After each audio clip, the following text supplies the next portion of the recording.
السلام عليكم إخواني أخواتي. اليوم كانت المحاكمة ديال أشرف حكيمي في المحكمة.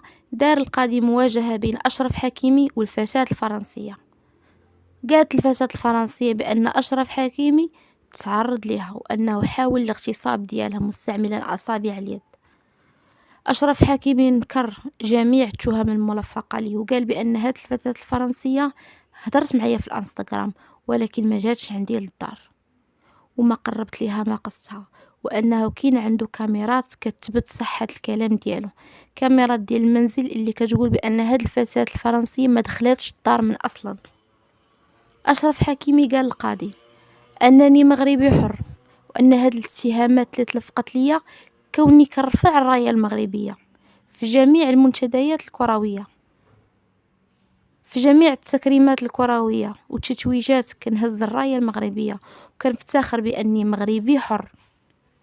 فرنسا بطبيعة الحال دوزها لأشرف حكيمي، وما نساتش في كأس العالم اشنو دار أشرف حكيمي، وزيد عليه الدفاع ديالو على سعد المجرد من يتحكم عليه ب6 سنوات، وأنه كان باغي يساندو، كان باغي يوكل لي أكبر محامين ويتضامن معاه في القضية باش يخرجوا منها براءة.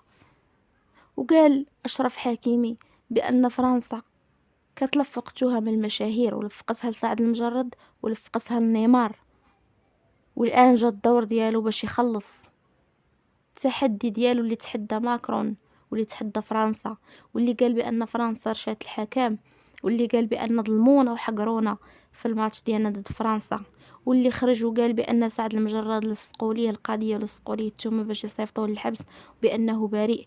الآن هو كيدفع من ديال الدفاع على بلادو وعلى ولاد بلادو، دافع على المغرب ودافع على سعد المجرد، والآن هو كيخلص. وزيدوا لي هاد الفتاة اللي كتصرع الأقوال ديالها وقالت بأنها عندها شهود في القضية. كنتمنى منكم تشتركوا في القناة وتفعلوا الجرس وتدعمونا بلايك وبارطاج.